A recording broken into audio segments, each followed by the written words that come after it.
Welcome to Bet On It Sweet 16 edition. We're going to go through some of the Thursday and Friday games for your betting pleasure. Let's get right into it.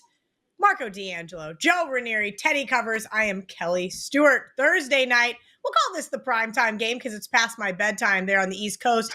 Arizona 9, maybe even 9.5. Some spots in the odds. Logic screen underdog versus Duke. Total 153.5, 154. Marco D'Angelo, what say you? Well, Kelly, I'm looking at this one, and Arizona, they went 5-2 down the stretch. They did lose 2 games. Those 2 games that they lost, though, if you look at them, one of them was the final game of the regular season. Really didn't mean anything. They were at Kansas. Kansas needed a win, but Arizona was coming off the game before at home. They hung 113 up on their in-state rival, Arizona State. So I think that was a mail-in game for Arizona. In their other loss, well, who was that against? Well, it was against Houston in the conference tournament, and Houston is a lot of people's choice to make the Final Four. So this is a team that I think is playing good basketball at the right time. They're coming off a dogfight in their last game. Kelly, if you remember when you and I did some of my tournament tips, one of the things I like is to take a team that come off a dogfight in their previous game. Why? Well, because if they're in another dogfight, you know that they can handle it. They've had the pressure of every bucket being important down the stretch. They're going to be playing a Duke team that, let's be honest, they haven't had many tight games. They've rolled in their 2 tournament games. And as we know, Duke is one of the best teams in the country, if not the best. But they did come out of a conference that wasn't deep. And as we saw, Duke's the only one standing from that ACC conference. We saw the other 3 teams, the next 3 in that conference, all make early exits in Clemson, Louisville, and North Carolina. So if you look at it right now, the stock can't be any higher on Duke. And I think it's just a little bit too high. I think the value is with Arizona, and that's where I'm going to be. Arizona played well their first year moving into the Big 12. They've played teams that go up tempo. I think they'll be fine in this one. I think this goes down to the wire. Give me the points with Arizona. Joe, I'm going to mix this one up and throw you a little curveball. So my friends at the Hard Rock posted this tweet, right? $5 to win, I don't know, 300 some thousand if Duke plus 1,100 cashes. The other legs are already in. And I said, don't hit the cash out button. And of course that caused an issue. And I said, just hedge. If you were the guy holding Duke 11-1, would you hedge as a 9.5 point favorite against Arizona? And I say this as somebody who had Florida minus 9.5 and was in a sheer and utter panic up until the last 30 seconds of that UConn game.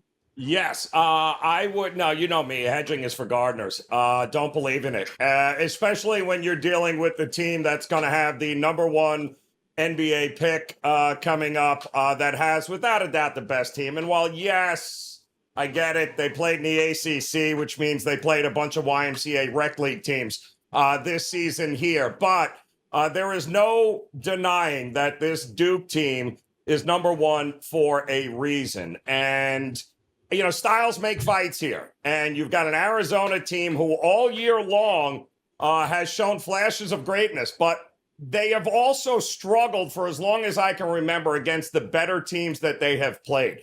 They beat up on the mediocre teams or the teams that they are better than. Everything else is a struggle, especially against some of the more elite squads that they have faced. There is no better team that they will have faced than the one they're about to here in Duke.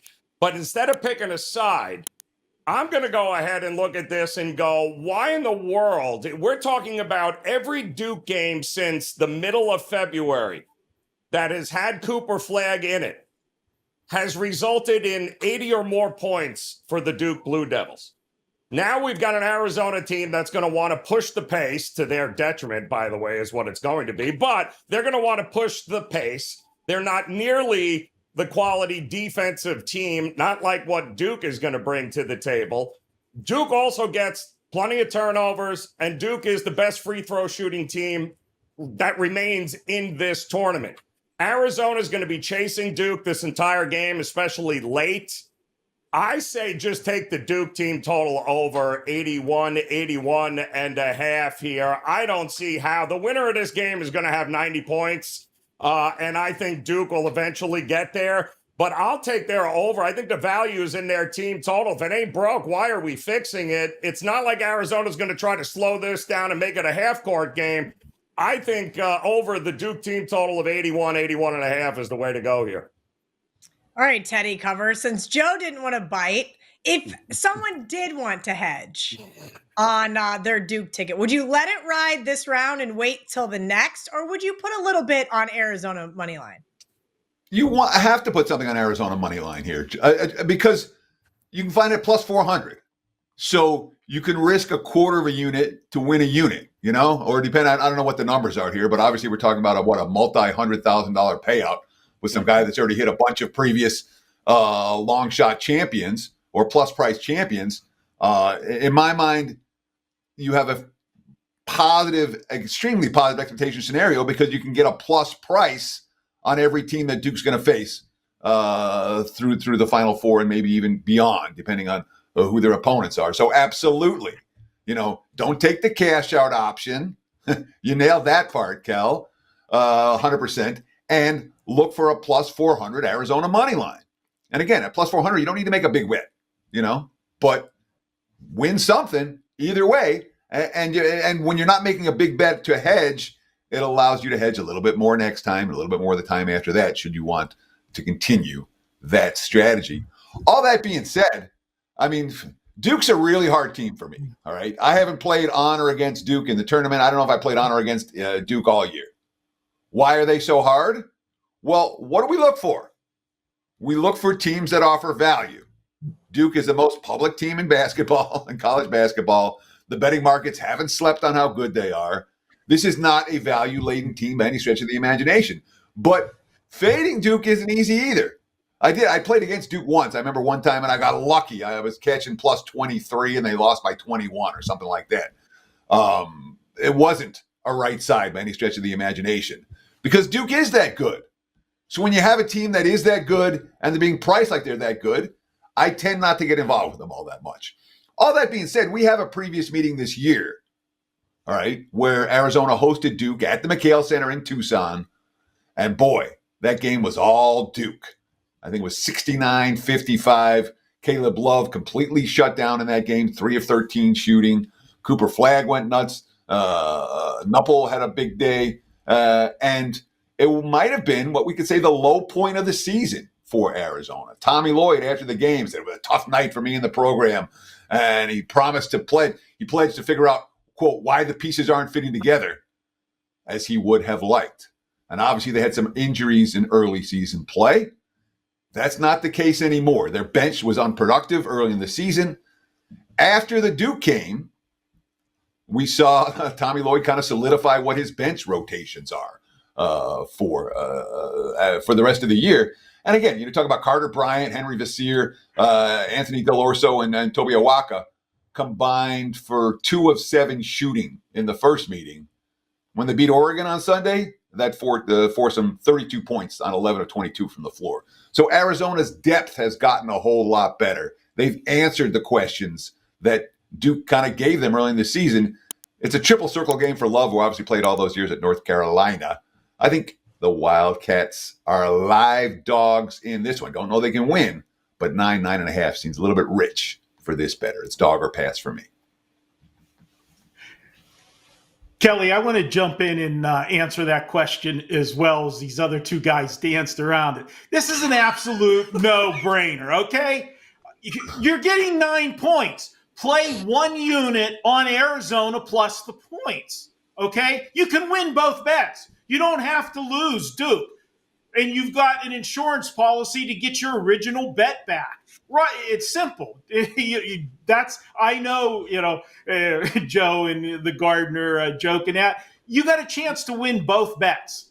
You're going to do that every time. If that guy wants to cash out, I'll take his cash out price. I'll pay him. Give it to me, and I'll make my money with the hedges. Because if Duke does go all the way and wins, the remaining 4 games, the 2 this week and then the Final Four game and the championship game. Are you going to tell me they're going to cover all 4 of them?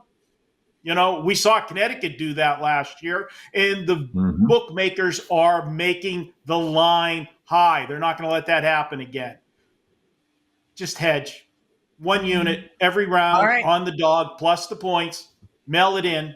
Would you do a half on the points, half on the money line? Because, to me, now I get it. He's a $5 bettor. That's the argument. Kelly, he bets $5. He doesn't have $10,000 laying around. And I'm like, I don't think you need to bet 10 grand. I think you could bet 3,500, cut it in half, right? Let's just, for basic math, let's just say 3 grand. 1,500 on the plus line, 1,500 on the money line, right? You're guaranteeing yourself a profit. VR talks about this all the time on Last Call with me.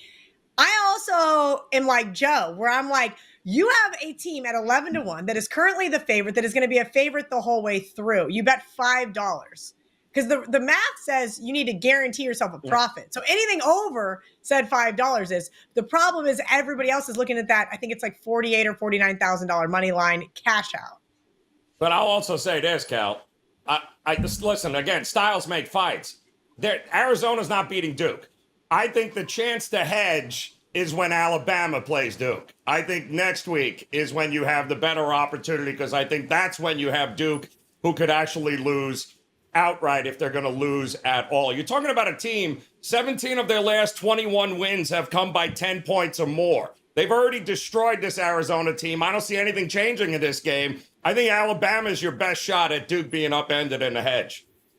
All right. All right. If we're all going to go in twice, I want to jump in twice. Go ahead, Come on, Teddy. So I'm going to talk about the difference between Marco's style of hedging versus my style of hedging. Marco wants to take the points, and I'm going to take the money line. Marco's style gives you the chance to win both bets, which is a pretty big bonus. If Duke wins not by margin, you can cash both sides. However, you'll need to risk more to make the same amount. The reason I prefer to do it on the money line, I'm not trying for the little scores. I'm not trying for the little hedges. I want the big score, and I want to hedge as little as possible between now and then. So I'm betting against myself on the money line, yes, but it's a smaller size bet because I'm getting a 4-to-1 return. So it's just 2 different ways of looking at the same problem. Marco says, take the points, you can cash them both. And I say, take the money line because I don't want to hedge off this incredible value, this incredible bet that I've already made. Let's cash as much as we can. So just two different ways of looking at it. Somebody holding a Florida 40-1, I want nothing more than for Duke to lose. But I agree with Joe. I don't think this is the spot for Duke to lose. So I would press it. Again, I pressed it last week versus UConn. I was kind of kicking myself there for a better part of 2 halves. But I'm going to get it over here to VR because we're going to – Marco's got to talk again. Go ahead, Marco. Let's go. Kelly, if you would have bet Connecticut against Florida, you would have cashed the ticket plus the points. Take the points, girl.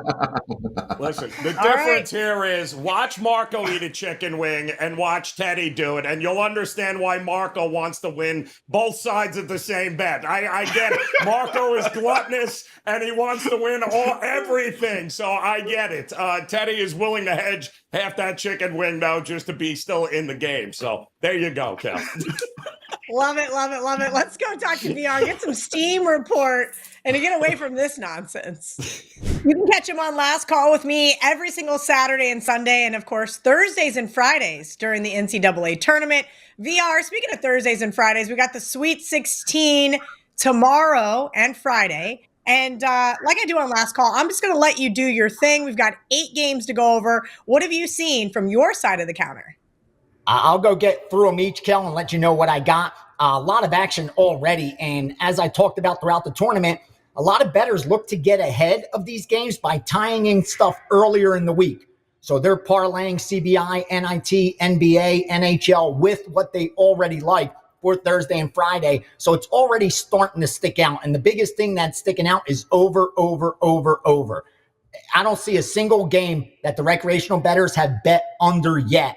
And because of that, you've seen the betting syndicates get out ahead of some of these overs. Keep in mind, though, they may come back game day, especially if the line gets jacked a little too high, and come in on the under. A lot of times, that's their initial move. They want to bet the under, but knowing public money outweighs sharp money, especially when you get to the Sweet 16, Elite 8, Final Four championship game, that many times they'll get a better number by sitting back. And even though it's a zero-sum game and another group may come in and take that under at a decent number, all it's doing is eliminating some of the book's risk, but not enough of it that they're going to adjust it significantly. So many times by waiting, they'll be able to get a much better number of coming under later in the week. So keep your eyes on that. Just check Odds Logic. You'll see exactly what I'm talking about. We'll start off with Duke, Arizona. This is the number 1 versus number 4.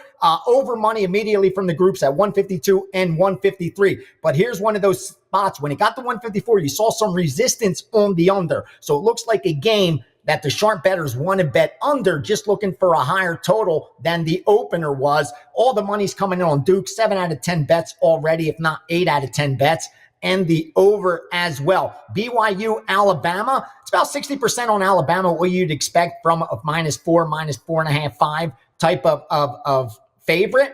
But the over is what got bet at 173 and 174.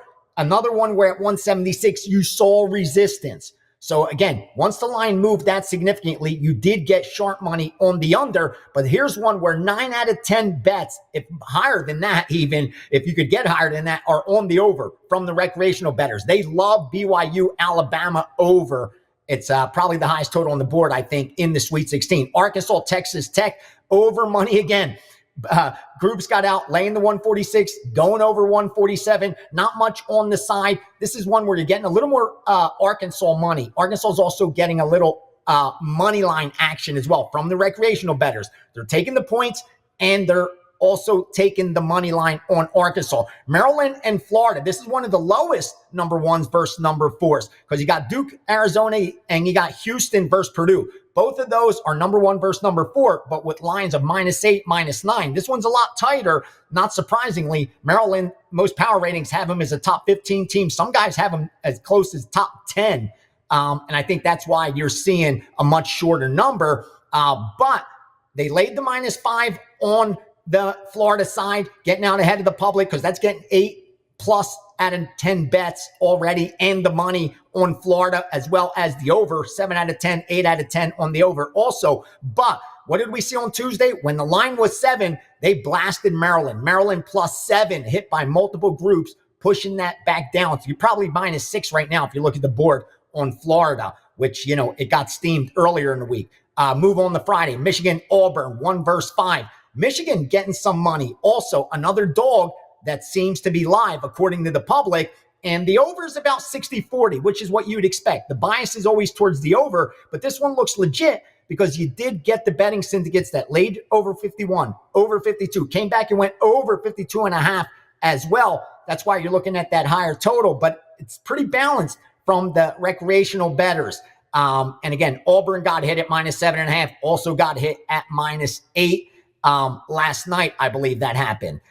Then Mississippi, Michigan State money, another about 60-40, a little less than that. This one isn't as heavily bet as the other games. Same thing with the total, a little bias, 60-40. So you got favored and over about 60-40. What you get on most games, that's the bias of the public. The initial move was on Mississippi.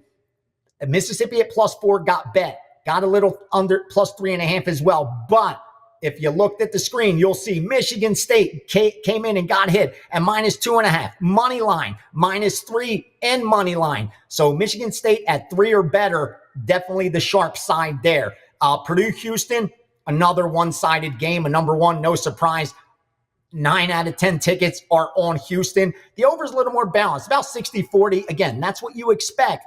That's not like saying it's, public money's on the over because you expect that bias more towards the over. But this is one of the few unders that got hit early at under 133.5. Nothing to report on the side there. It seems like it's going to be the public versus the sports books unless you get some sharp money getting involved between now and tip-off. But so far, it's just been 80+% of the Houston money from the public and being tied into early parlays. Houston money line and Houston minus the points. And finally, Kentucky, Tennessee, 2 versus a 3, but you have a spread that opened about 5.5.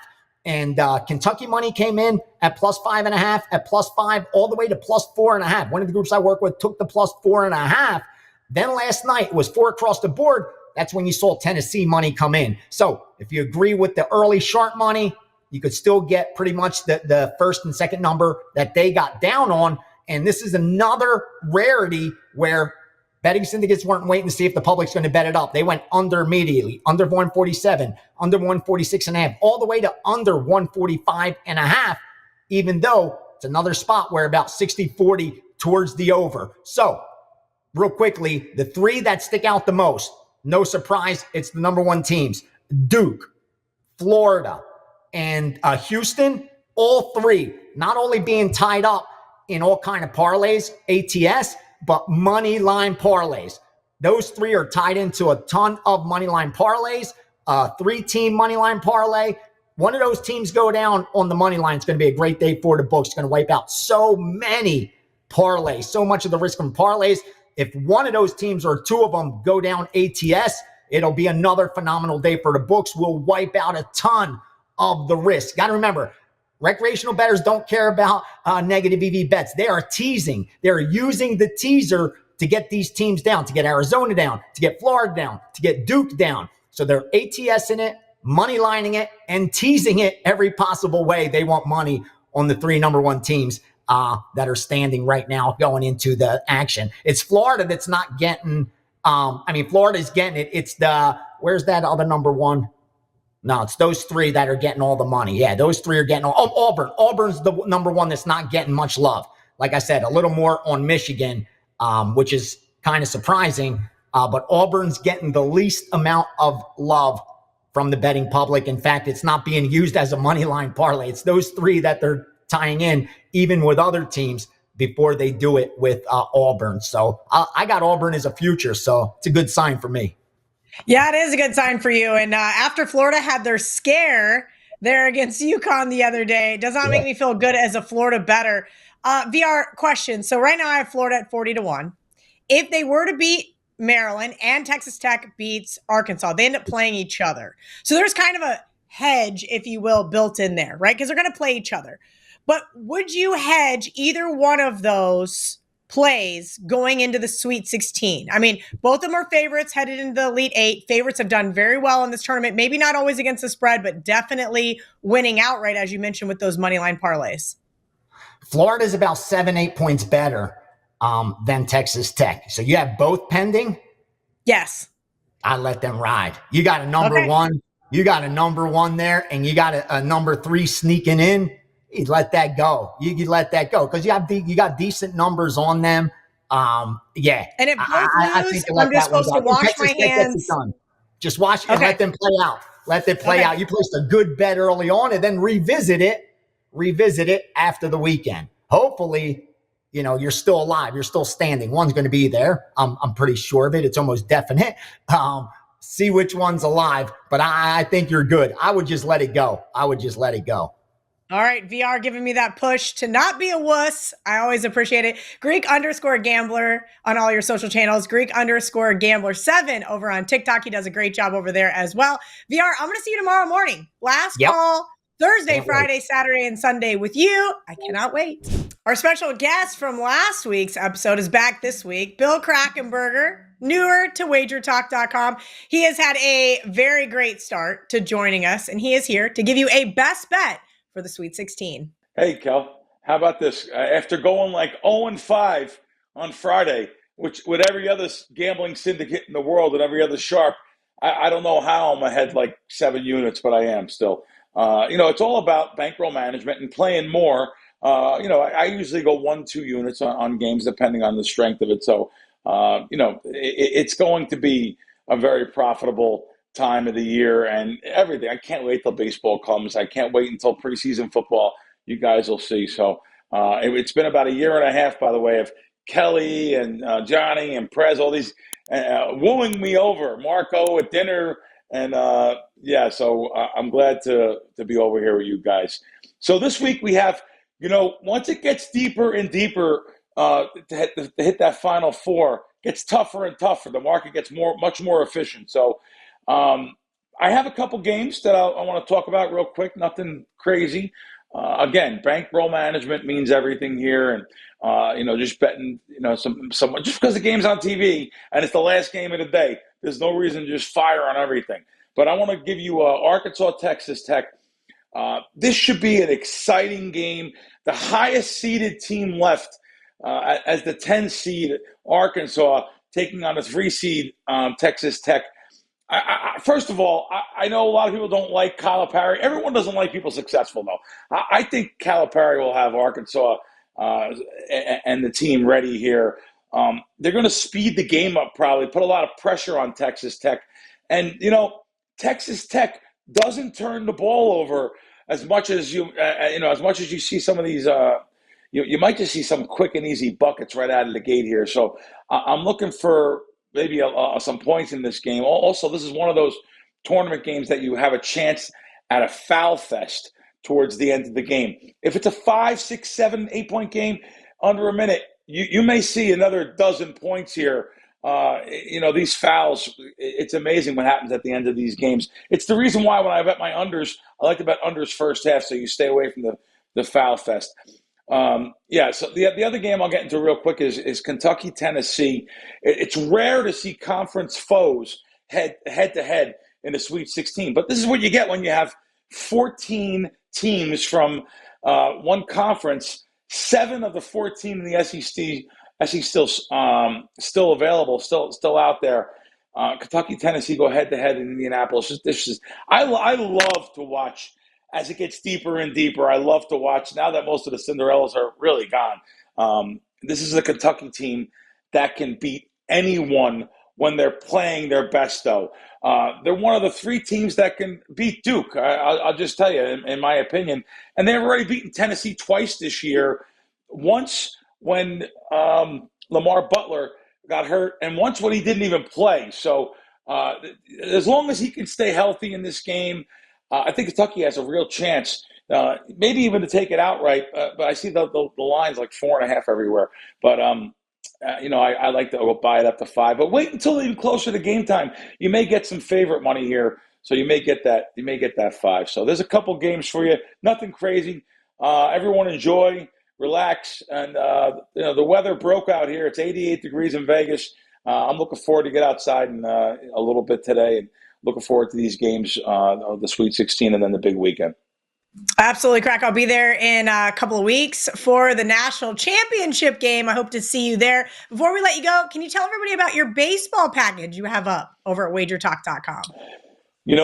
Baseball, even though I grew up on baseball and it's my favorite thing to watch, there's nothing like, we can't do it yet here in Vegas, but if the A's come here, it's going to be great for everybody. The road teams that come in, all the fans, just like the Raiders. But the Raiders only get to do it 8 times a year. So they're going to do it 80 times a year for baseball. Like I said, I grew up on baseball. Absolutely love it. Nothing like going to Petco in San Diego, watching a game. I love doing that. And, baseball is literally one of my really good sports. I've done very well at it since I started my service. And like I said, it's something I grew up on. But however, I know for a fact a lot of the sports books, they love baseball, love it, because they make more money than NFL. That's right. They make more money than the NFL season because it's every day, 162 games. I mean, the sports books love it. That's why you have to make sure you have multiple outs for baseball. Living in this town, when I first moved here 20-some years ago, every single spot had 10-cent lines. What that means is minus $1.20, come back $1.10. Now we only have certain spots that have that 10-cent line, and then we have break-offs, that teams that break at $1.50 come back $1.35, and so forth. So the idea is to have lots of places to bet at. It's very important. I can still play very close to no vig baseball because I do have all these spots in town. The places that threw me out for winning, like stations, they have decent lines. So I'm gonna, even though you guys threw me out, I'm gonna tell the customers and the fans, make sure you have stations. William Hill, they threw me out too for winning. But Westgate, of course, Crack, South in Point. fairness, both of those places threw me out. So I highly expect you to not be able to bet there as well. Yeah. So I look forward to it. Have some fun and join us over here at WagerTalk. Nice. Thanks, Cal. Absolutely, Crack. We will see you here in about a week and a half. Good luck for the Sweet 16. All right, let's get into the Friday primetime game, 10:09 Eastern. I'm going to take the over on that start time, by the way. Purdue versus Houston. They are an 8-point underdog, total 132. Teddy, I'm going to start off with you. Kelvin Sampson, Houston, they've done a really good job this year. I know Purdue's kind of been one of those wishy-washy teams, not a team that I really want to back here, especially as an underdog bettor. I have a 10-1 future on Houston, and no, I'm not going to ask you about hedging it. No, and Houston's the one I might not hedge in this game. Look, Purdue has been in the Sweet 16. This is 6 times in 8 years for Purdue in the Sweet 16. You know, they had a great weekend in Providence. That being said, who did they beat? They beat High Point and McNeese State. And McNeese State, by the way, was hungover after beating Clemson in the first round. It was not a good game for them at all. So I don't know that any team had it easier to get here than Purdue to reach the Sweet 16. They got the right teams at the right time. And, we've seen Purdue the last couple times as underdogs. Well, let's see. They haven't won. Illinois beat them. Michigan beat them. Michigan State beat them. And Houston's real, all right?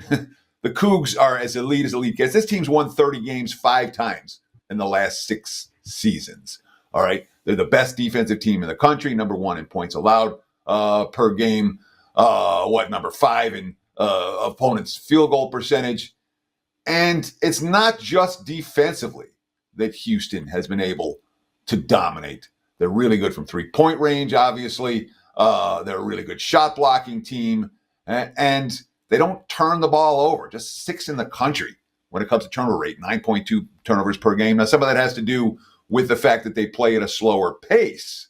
But when you have a team that plays defense, takes care of the basketball, and hits 3-point shots, that's a recipe for going a long, long way in this tournament. Houston's only lost 4 games all year.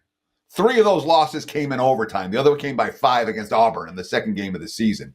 Now, I do worry. This is basically a home game for Purdue, an hour away from their campus. So Houston with a disadvantage in that regard. But that's also keeping this price down. I think the Cougs are the superior team. If I'm playing, I'm laying. Kelly? All right, Joe Raineri. Teddy mentioned the dichotomy of some of these teams that like to play fast versus some of these teams that like to play slow. Talk to me about this breakdown with the Boilermakers and Houston. Like I said, I've got Houston 10-1 in pocket with our good friend John Murray from the Kelly and Murray Show. Shout out to our audience for at least getting us to the Sweet 16. Thoughts on this one and how Houston can exploit Purdue, at least from a size advantage? Well, I think we also have to keep in mind, I mean, Teddy's right. Houston is like watching paint dry. They're number 359th in pace, according to KenPom, in the country. But don't mistake it. Purdue is not running up and down the court. They're not Arizona, right? They're not going to want to be running and scoring. They're number 298th in KenPom's pace statistics. So, given the fact that with Purdue, it becomes very hit or miss sometimes with whether or not they're hitting their shots, right?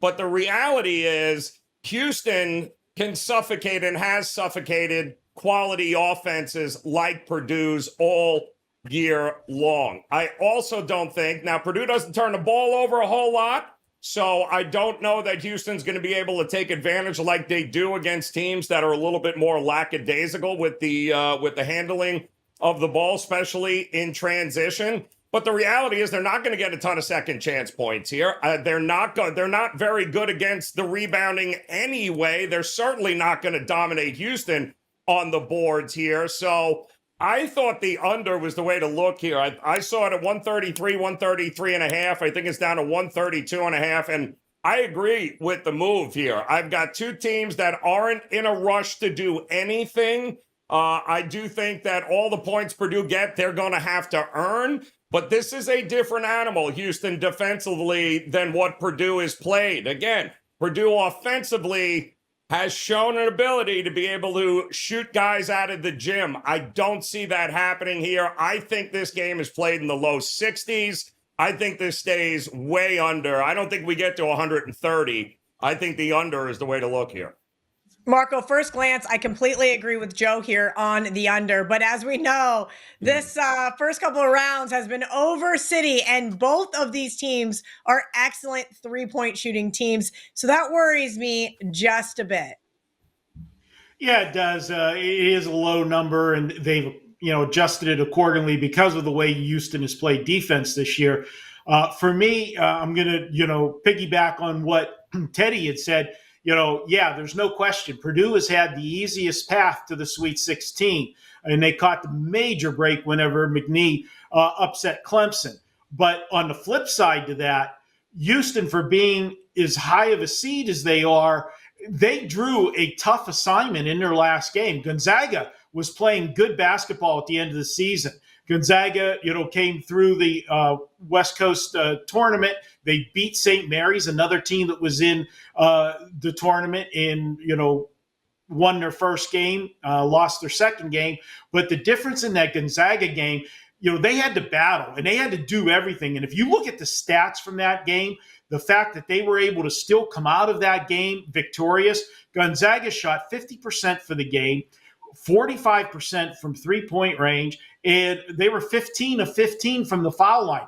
Gonzaga couldn't do anything more in that game, and they still lost the game.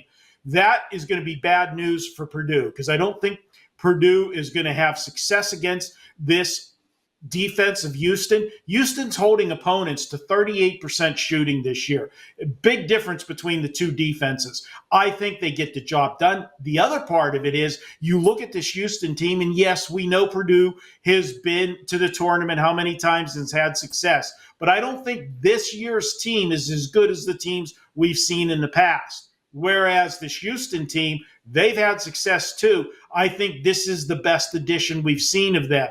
And when you get and look at their top 8 scorers, 4 of their top 8 scorers are seniors in this game, including starting guard and leading scorer L.J. Cryer. I just think Houston has too many weapons.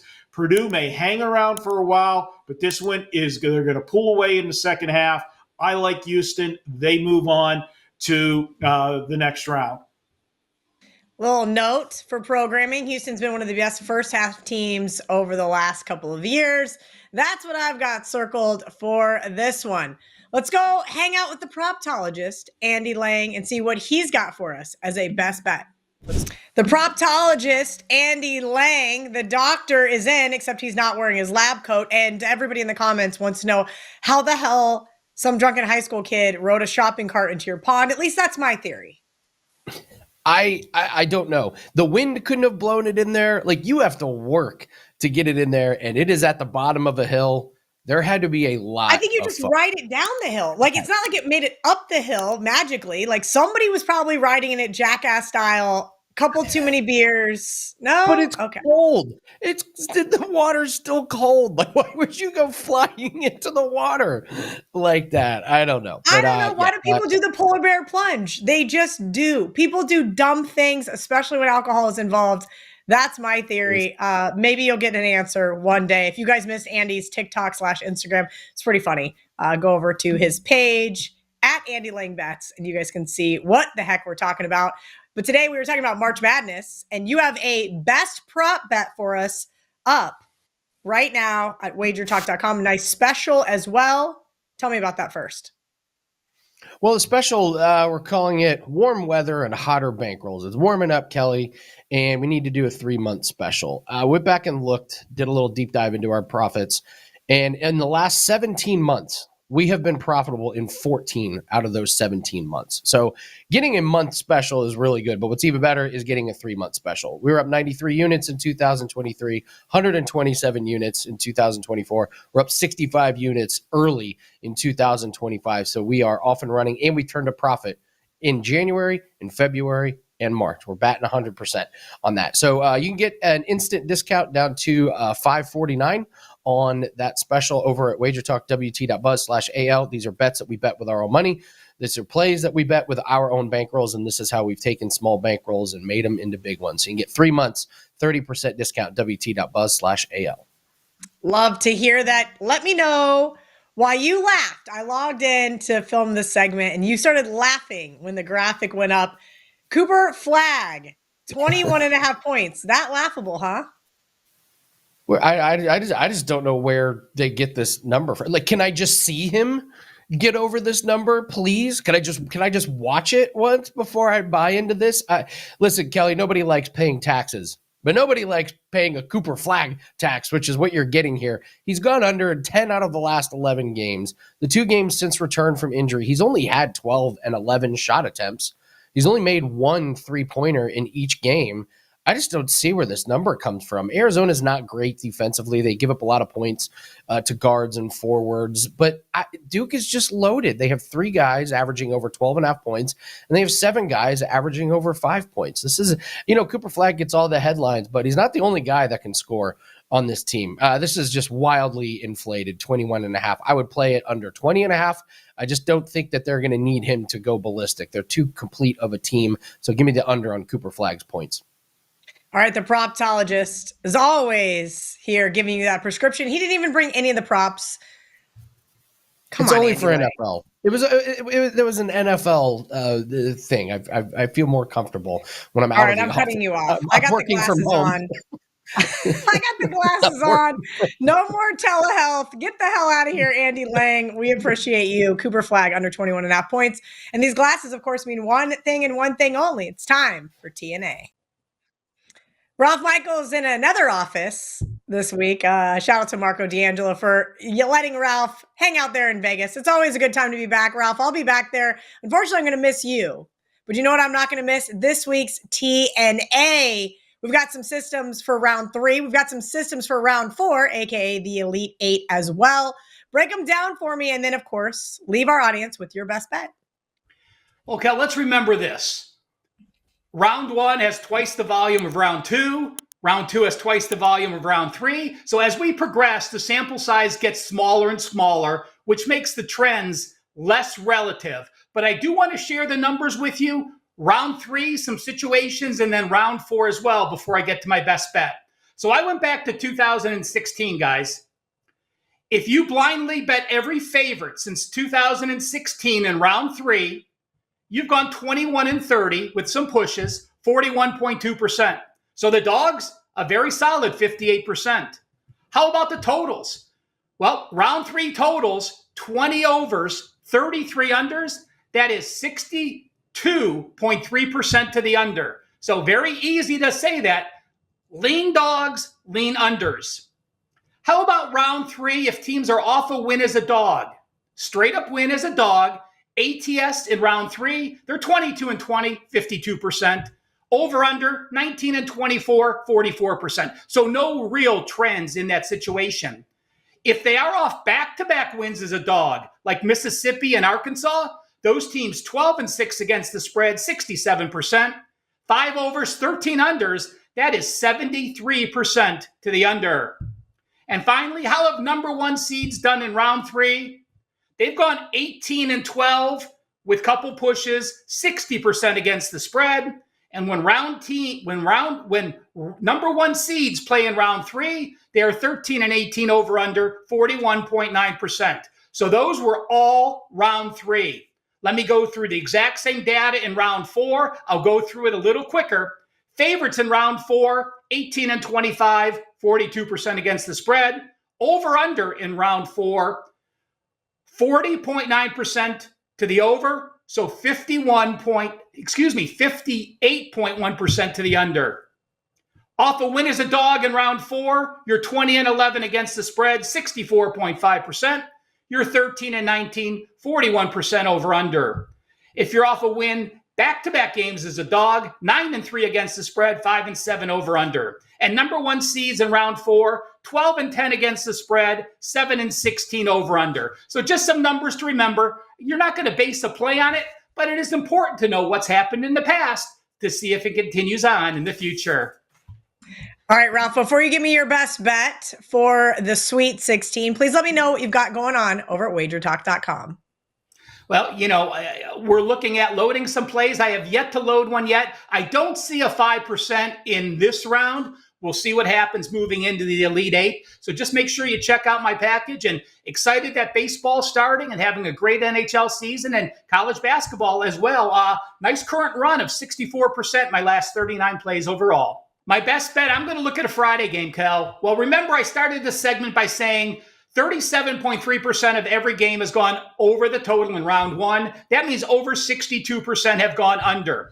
I am looking at Michigan State and Ole Miss under the total on Friday. Michigan State comes in with a tempo of number 170.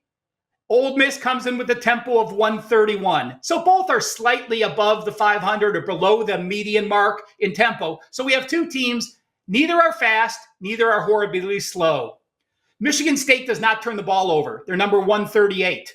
Michigan State does not force turnovers. They're number 245. And Michigan State also does not shoot threes. In fact, they're number 356 in the country in percentage of points that come from threes. And oh yeah, by the way, they're number 323 in three-point shooting percentage. Ole Miss, tempo, again, number 131. They don't turn the ball over at all. They're number 3 in the country with the fewest number of turnovers. And they don't shoot a huge amount of threes. They're number 158 in the percentage of three-point shots. And they're number 122 in three-point shooting percentage. But the equalizer there, Michigan State, the number 1 best three-point defense in the country this season. Finally, if a team like Michigan State is off back-to-back ATS wins in round 3 and later, they've gone under the total 61.5%. If the opponent is also off an ATS win, the under has gone under 64%. And in that situation with a total under 160, the under is 67%. Michigan State, 11-24 over-under this season. Michigan State as a favorite of 2 or more with a total under 151. How about 4-13 over-under with 6 straight unders the last 6 games? Added up, a Friday best bet, Michigan State Ole Miss under the total. An under for the Sweet 16 at Cal Sports LV is where you guys can follow Ralph. He's pretty famous on TikTok, at least on the WagerTalk TikTok, that is. All right, guys, we're going to get out of here. But first, we got to give you some of those best bets. It's the moment you've all been waiting for. The best bets for the Sweet 16 are here. We're going to start off with Joe Raineri, mainly because, well, he's telling me I don't need to hedge my Florida 40-1 ticket. Oh, I'm not hedging the Florida 14-1 ticket. So there is absolutely no reason for us to go there. Again, not the opportunity to hedge if you're holding future tickets on teams like either Duke and or Florida here. Listen, this number, 6.5 right now. And there's a couple of reasons why I think Florida absolutely wins this game by double digits here. The depth. Number 1 in this game is a huge mismatch. Maryland, one of the best starting fives in the country. Arguments could be made. It is one of the best starting fives. But I can also point out that their bench is one of the worst in the country here. So they live or die with the 5 guys that they roll out there each and every game. The Gators have more big bodies to be able to throw at Reese and Queen than most teams ever will, or any team, in fact, that Maryland has played to this point. Listen, you can walk with the ball, Derek Queen, all you want, and bank it off and win a shot in a game that, quite honestly, you got outplayed. And here's another big point, Cal.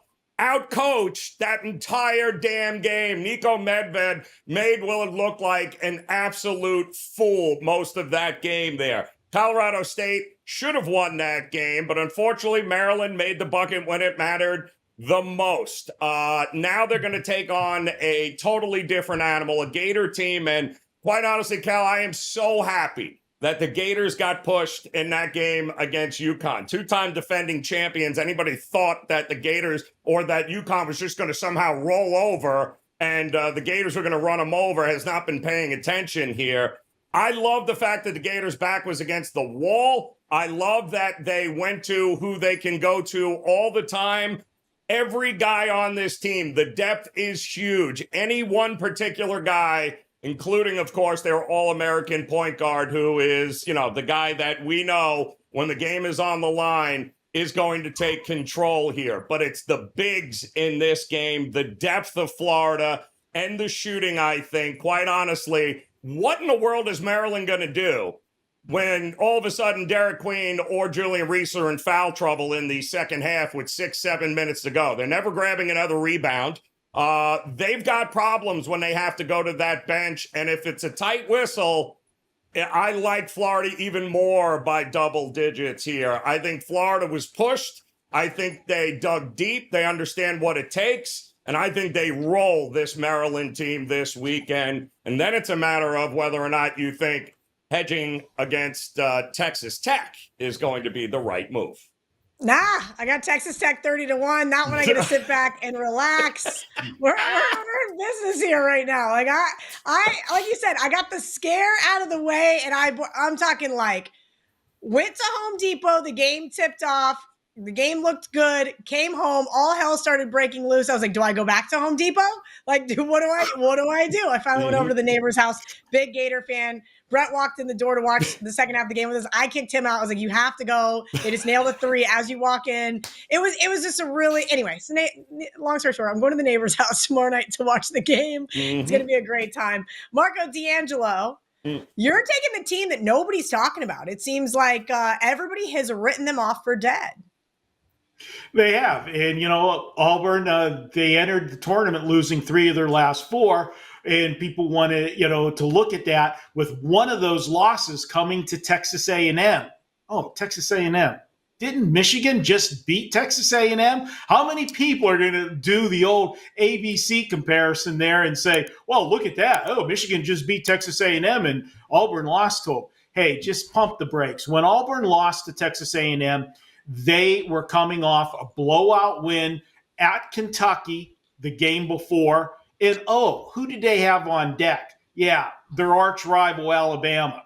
And that was a big sandwich spot late in the year. So write that one off. I hope everybody makes the comparison to Texas A&M game because that's going to be fine for me and give me a little line value. This is an Auburn team that went 30-4 in the best conference in college basketball. Auburn has 7 different players who average 20 minutes or more per game. 6 of those players are seniors. 5 of them average double digits. They've got balanced scoring. They don't turn the basketball over. They're second in adjusted offensive efficiency, 12th in defensive efficiency. This is a complete team. They've been there all year. I like them here. They hold teams 3-point shooting just 29%. I just don't see Michigan. They came out of the Big Ten. Yeah, the Big Ten wasn't as bad as the ACC, no question about that. But how many times this year did we watch a Michigan game and they were life and death to get the win? They found a way to win it, but they were life and death. And to be honest with you, they should have lost to UC San Diego. The coaching at the end of that game just absolutely wanted me to pull out what little hair I have left. They got the win. They moved on. It ends for Michigan here. Take Auburn, lay the points in this one. And if you have any Auburn futures, you don't have to do any hedging, Kelly. All right. Now that has been the entire topic of the show, Teddy covers.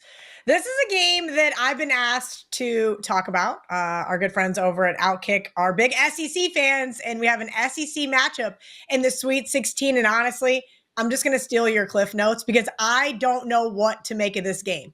These guys did not play 3 times in the regular season, as we know that sometimes people do in the SEC tournament. But for 2 SEC teams to be playing each other in the Sweet 16 is unheard of. I text Ralph Michaels. I said, is there any data to back this up? He said, yeah, we got 1 game sample size from 2018, the Ohio Bobcats. And I'm like, thanks.